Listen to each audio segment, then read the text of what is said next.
Hello दोस्तों, स्वागत है आपका हमारे चैनल एकेडमी एनीवेयर में। इस चैनल पे आपको टेस्ट मिलेगा, प्रैक्टिस सेट मिलेगा, टेस्ट सीरीज मिलेगी और मॉक टेस्ट मिलेगा और ये कंटिन्यू आपका होता रहेगा। और जो पेट का एग्ज़ाम होगा यूपी ट्रिपल एससी का, उसके लिए तो बहुत ही इंपॉर्टेंट ये पूरी सीरीज चल रही है। आपको नंबर्स ऑफ क्वेश्चन मिलेंगे। अभी 1000 क्वेश्चन का टारगेट है और वो जो मैं 1000 क्वेश्चन कराऊंगा केवल 1000 क्वेश्चन ही नहीं होंगे, उसमें काफ़ी एक्सप्लेनेशन होता है, तो उसमें बहुत सारे क्वेश्चन होते हैं। इसके पहले जो भी एग्ज़ाम हुए थे, युवा कल्याण अधिकारी या जो भी समीक्षा अधिकारी का हुआ था एग्ज़ाम, यूपी यूनिवर्सिटी का जो भी एग्ज़ाम हुआ था, उसमें मैंने टेस्ट सीरीज़ कराया था और काफ़ी वो हेल्पफुल रहा था।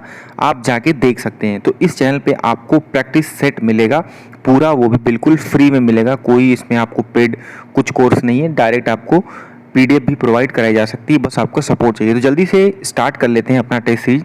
और सबसे पहली बात कि ये आपको टेस्ट सीरीज़ क्यों करनी चाहिए, क्योंकि जो भी एग्ज़ाम होता है, पढ़ाई करते हैं हम लोग, डेली पढ़ते हैं, कुछ ना कुछ पढ़ते रहते हैं, लेकिन सारी चीज़ें याद नहीं रहती। प्रैक्टिस से क्या होता है, आपका एक रिवीजन हो जाता है और चीज़ें जल्दी समझ में आती हैं। अब तो हर एक चीज़ नेगेटिव हो रही है, तो नेगेटिव माइनस मार्किंग से बचना है। इसके लिए आपको प्रैक्टिस के सिवा कोई ऑप्शन नहीं बचता है, तो आपको बस प्रैक्टिस करनी पड़ेगी। तो जल्दी से स्टार्ट कर लेते हैं। आज का प्रैक्टिस सेट नंबर ये पार्ट 6 है। इसके पहले मैं 5 पार्ट करा चुका हूँ, तो वो जाके आप चैनल का जो लिंक चैनल का डिस्क्रिप्शन बॉक्स है उसमें देख सकते हैं इस वीडियो में, या चैनल की प्लेलिस्ट है उसमें जाके देख सकते हैं। आपको इस चैनल पे पूरा प्रैक्टिस सेट मिलेगा। तो आज का जो फर्स्ट क्वेश्चन है 51, इसके पहले 50 क्वेश्चन मैं करा चुका हूँ, आप जाके देख सकते हैं, या चैनल ऊपर आई बटन शो हो रहा होगा या तो नीचे डिस्क्रिप्शन बॉक्स में आप जाके देख सकते हैं। तो आज का 51 नंबर क्वेश्चन है, भारतीय राष्ट्रीय कांग्रेस का गठन होने के तुरंत बाद ब्रिटिश राष्ट्रवादियों के प्रति संशयालु हो गए। निम्नलिखित में से किसने कहा कि कांग्रेस केवल विशिष्ट वर्ग सूक्ष्म जनसंख्या का ही प्रतिनिधित्व करती है? ऑप्शन है Lord Napier, Lord Dufferin, Lord Ripon और लॉर्ड लिटन। तो इसका जो करेक्ट आंसर है वो है बी, लॉर्ड डफरिन। बी इसका करेक्ट आंसर है।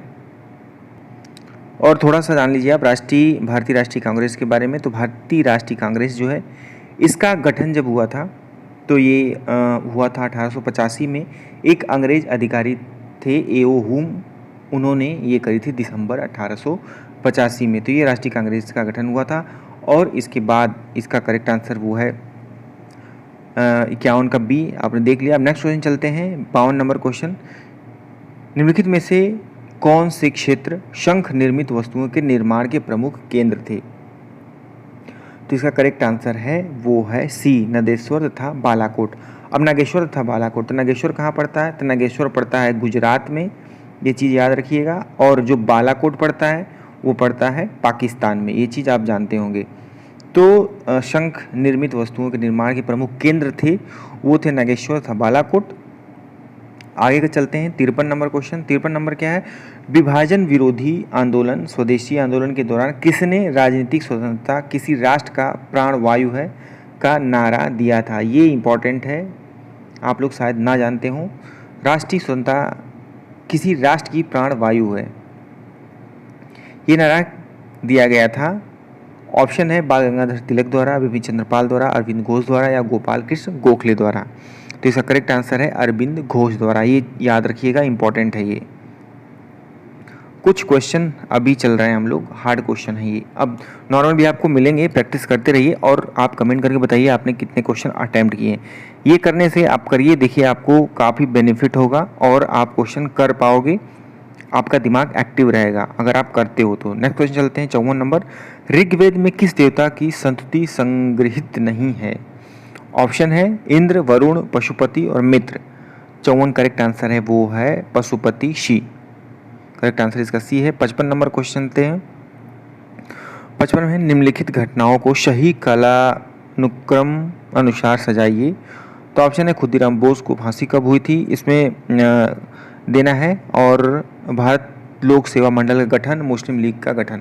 तो ये घटनाएं कब हुई हैं, एक क्रम में इसको लगाना है, एक ऑर्डर में लगाना है। तो इसके पहले आपको पता होना चाहिए कि ये सब घटनाएं कब कब हुई हैं। तो खुदीराम बोस को फांसी कब हुई थी? तो इनको हुई थी 1908 में। और भारत लोक सेवक मंडल का गठन हुआ था, ये हुआ था 1905 में। 1905 में और मुस्लिम लीग का गठन हुआ था, ये हुआ था 1906 में। तो इस तरह से 2 सही हो जाता है, बी ऑप्शन करेक्ट हो जाता है। दूसरा 5 में और तीसरा हो गया 1906 में और खुदीराम को फांसी हुई थी 1908 में। तो याद रखिएगा इसका करेक्ट आंसर बी है। और ये जो तीनों हैं, खुदीराम बोस को फांसी, भारत लोक सेवक मंडल गठन और मुस्लिम लीग का गठन, इसमें ये दो तो बहुत इंपॉर्टेंट है, खुदीराम को फांसी और मुस्लिम लीग का गठन। तो ये हुआ था खुदीराम को बोस को जो फांसी हुई थी 1908 में हुई, और मुस्लिम लीग का गठन 1906 में। तो ये तो एकदम से याद रखिएगा। नेक्स्ट क्वेश्चन चलते हैं, 56 नंबर क्वेश्चन 56 है। 56 क्वेश्चन है, 1905 में बंगाल का विभाजन करने वाला वायसराय कौन था? तो इसको शायद आप जानते होंगे। तो ऑप्शन है Lord Minto, Lord Curzon, Lord Chelmsford और लॉर्ड डफरिन। तो ये तो कई बार आ चुका है क्वेश्चन। तो इसका करेक्ट आंसर है बी, लॉर्ड कर्जन। तो इसमें कुछ देख लेते हैं कि 20 जुलाई 1905 को, ये डेट याद रखिएगा। पहले तो पूछ ला किस ईस्वी में किया था, लेकिन कभी कभी पूछ लेता है डेट भी। तो 20 जुलाई 1905 को कर्जन ने एक आदेश जारी किया और बंगाल को 2 भागों में बांट दिया। बंगाल को 2 भागों में बांट दिया, जिसमें से दोनों भाग में से जो एक भाग था वो था पूर्वी बंगाल। एक भाग जो था वो पूर्वी बंगाल था और दूसरा भाग जो बचा था वो था। तो पूर्वी बंगाल में जो थे उसमें असम आता था और उसकी आबादी, बंगाल आता था थोड़ा बहुत, पूर्वी बंगाल में जो पहला पार्ट था उसमें आता था पूर्वी बंगाल और असम आता था, जिसकी आबादी थी 3.1 करोड़ और बाकी दूसरे में शेष बंगाल बसता था, उसमें 5.4 करोड़ लोग रहते थे। 2 भागों में बांटा था। तो 1905 में लॉर्ड कर्जन ने, करेक्ट आंसर बी है। फिर आगे चलते हैं, 57 नंबर क्वेश्चन है, भारतीय राष्ट्रीय कांग्रेस के प्रथम अधिवेशन के बारे में निम्नलिखित कथनों पर विचार कीजिए। तो इसमें स्टेटमेंट 2 दिए हुए हैं। यह 1885 में बम्बई में हुआ था और दूसरा है भारतीय राष्ट्रीय सम्मेलन के समकालिक अधिवेशन होने के कारण सुरेंद्रनाथ बनर्जी इस अधिवेशन में उपस्थित नहीं हो पाए थे।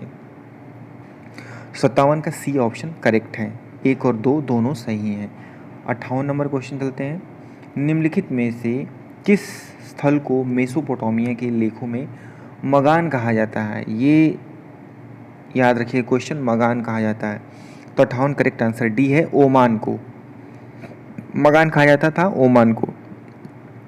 59 नंबर क्वेश्चन है, निम्नलिखित में से किस अभिलेख में आर्य के नाम का उल्लेख मिलता है? तो इसका करेक्ट आंसर डी है, सब में। हिट्टाइट, कसाइट, मितन्नी, ये सारे सही हैं, करेक्ट आंसर डी है।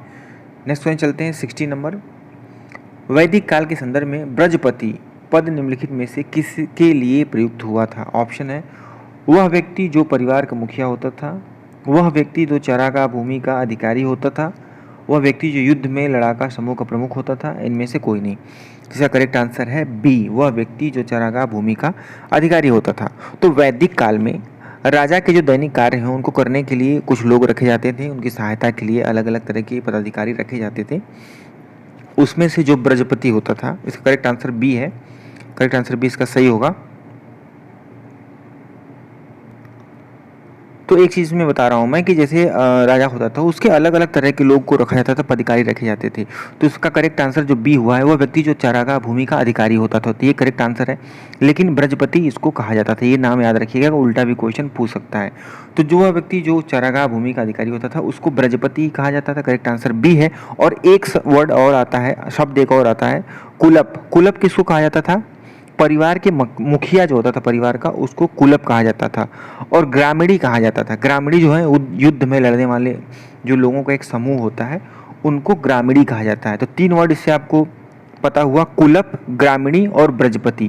तो ये याद रखिएगा, जो मैं बताता हूँ वो काफ़ी इंपॉर्टेंट होता है। क्वेश्चन आपको बहुत सारे रिसोर्स यूज़ करके लाना पड़ता है, जिसके लिए आप सपोर्ट करिएगा। जितना सपोर्ट करेंगे उतना ही हम लोग को मोटिवेशन मिलेगी और आपके लिए और भी टेस्ट सीरीज आती रहेंगी। अभी ये पेट के लिए स्पेशली टारगेट करके हम चल रहे हैं, हम लोग डायरेक्ट हिट करेंगे और जितने भी क्वेश्चन अटेम्प्ट करेंगे हमारा एक भी नेगेटिव नहीं होगा। तो इसके लिए क्या करना है, आपको चैनल को सब्सक्राइब करना है, सपोर्ट करना है और जितना हो सके अपने दोस्तों में आप इसको शेयर करिए ताकि वीडियो और लोगों तक पहुँचे और हम लोगों को भी मोटिवेशन मिले कि नहीं, लोगों तक हमारी वीडियो पहुँच रही है।